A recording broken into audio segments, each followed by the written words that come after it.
Dawn breaks over the Venezuelan coast. In Caracas, people are still sleeping, but the sky is not silent. F-35 fighter jets fly low. Cruise missiles destroy air defense systems. Tanks cross the Colombian border. Warships approach from the Caribbean. America is invading Venezuela. A statement comes from the White House. We're restoring democracy. But at the Pentagon, a different meeting is happening. The map in the room shows Venezuela's oil field, 300 billion barrels, $500 billion.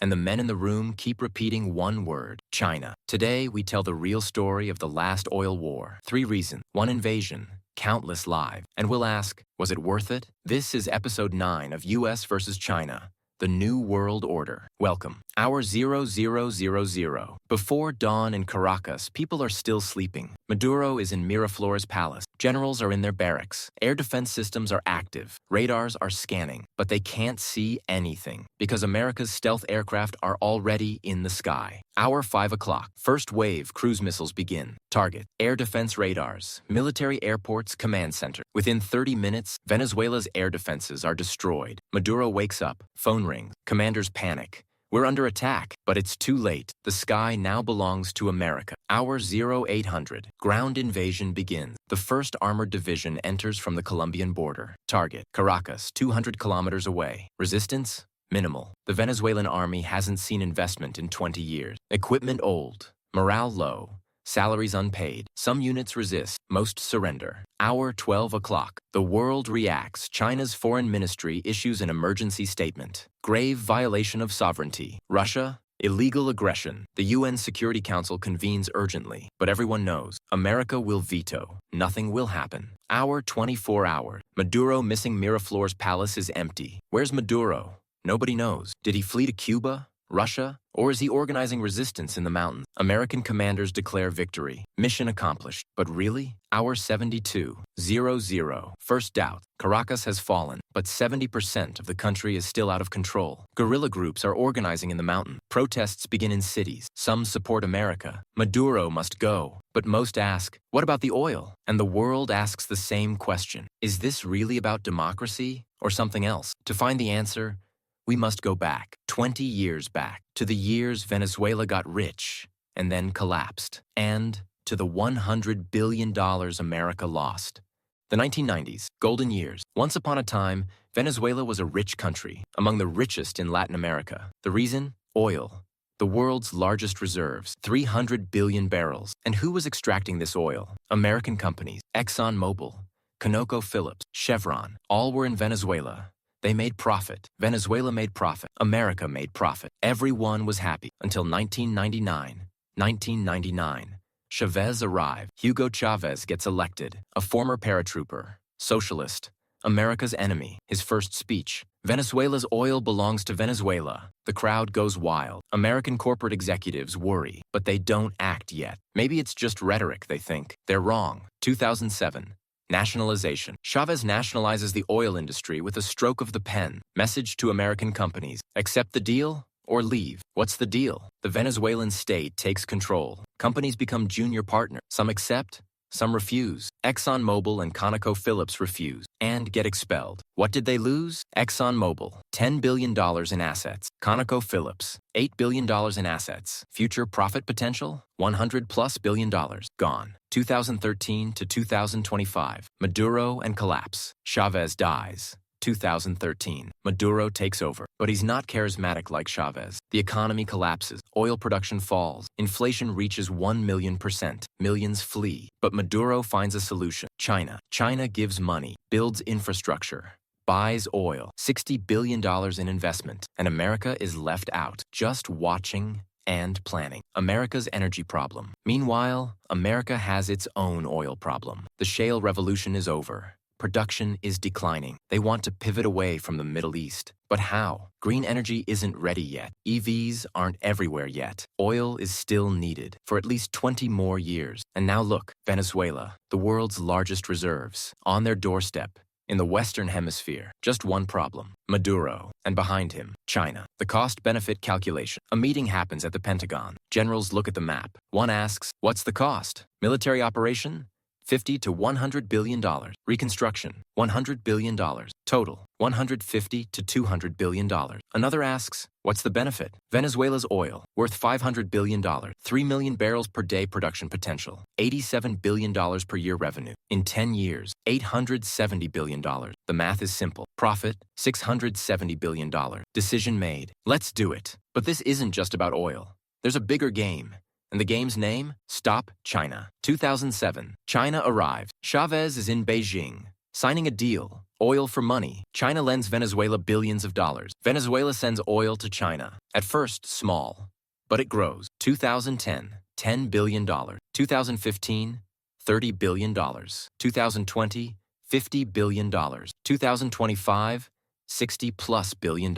And not just money. China builds ports, lays railways, constructs power plants. Venezuela is now China's fortress in Latin America. The Monroe Doctrine forgotten. In 1823, America declared a doctrine, the Monroe Doctrine. The message was simple. The Americas are for Americans. Europe stay out. For 200 years, America enforced this, intervened, staged coups, invaded. Always the same reason. We don't want foreigners in our backyard. But in the 21st century, something changed. Europe left, China arrived, and the Monroe Doctrine doesn't work because Latin America is choosing, and choosing China. China's Latin America conquest. Now the numbers. China's total trade with Latin America, $450 billion per year. U.S. trade, $1.4 trillion per year. Still ahead. But the trend matters. China growing. U.S. stagnant. Investment. China, $200+ billion, 2005 to 2025. In Brazil, agriculture, mining, infrastructure. In Chile, lithium, copper. In Argentina,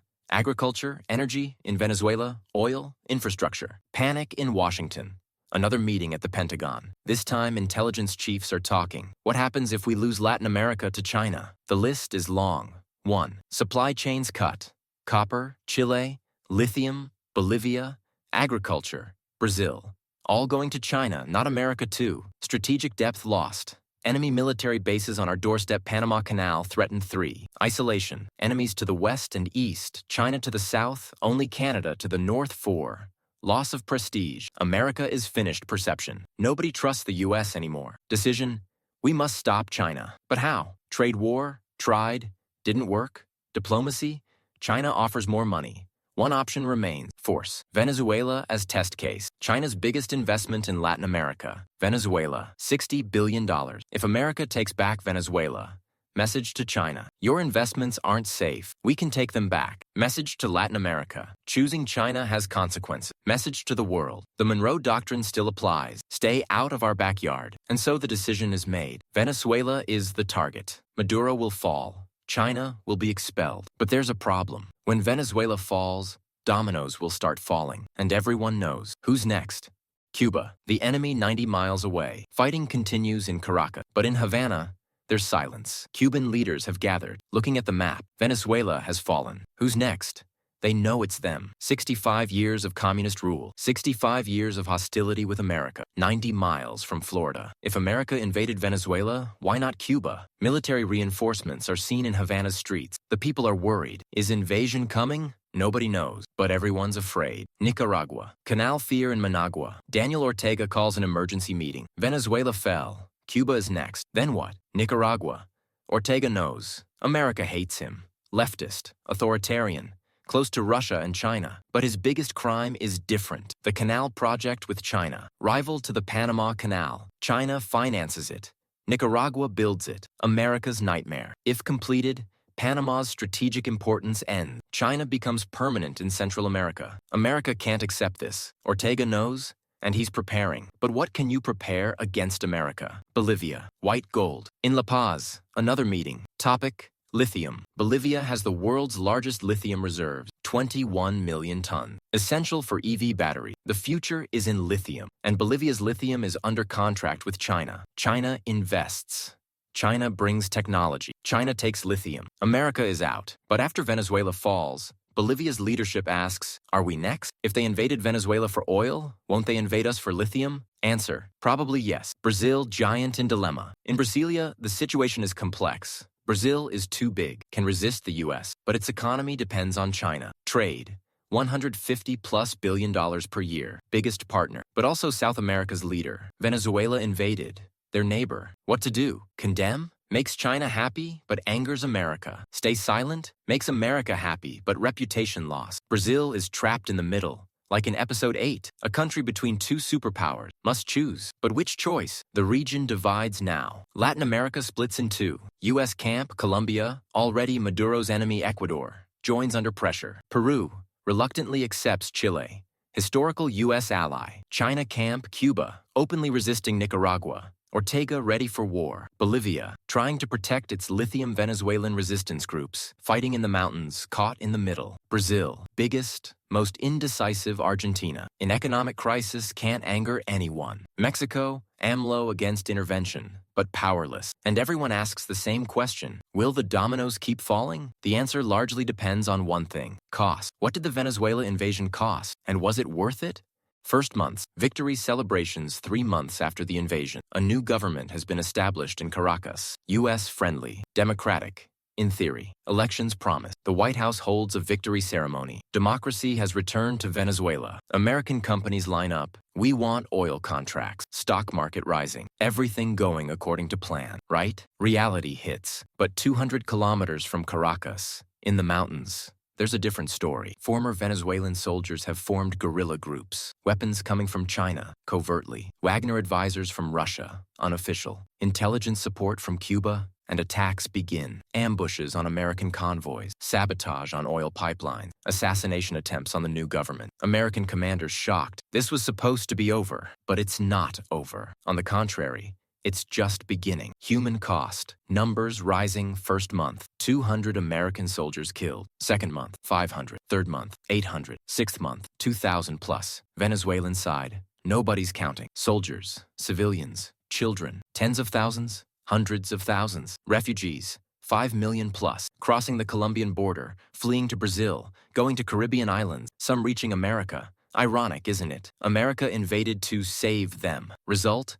More Venezuelans fleeing. Financial cost. Budget exploding. Military operation. First 6 months, $80 billion. Reconstruction. Hasn't even started. Too dangerous. Occupation cost. $8 billion per month. In 1 year, $100+ billion. Estimated total, 10 years. $1 to $2 trillion, if like Iraq. And the oil? Production hasn't started yet, because pipelines are being sabotaged, refineries are damaged, technicians are fleeing. The plan was 3 million barrels per day within 2 years. Reality, 0 in the first year. Geopolitical cost. Reputation destroyed at the UN. Trust in America, lowest in history. Condemnation vote. 150 countries voted against the U.S. Security Council. Paralyzed. U.S. veto. In the global south, Venezuela is the main agenda at the BRICS meeting. China. See? America is imperialist. We're partners. They're invaders. India, Brazil, South Africa. Quietly agreeing. In Europe, Germany. This is unacceptable. France. International law is dead, but none take action, because there's nothing they can do. America is too powerful, but the prestige loss is permanent. The question, was it worth it? Now it's time to ask, did they invade for oil? Yes, but they haven't gotten oil yet, and it might take 10 years. To stop China? Yes.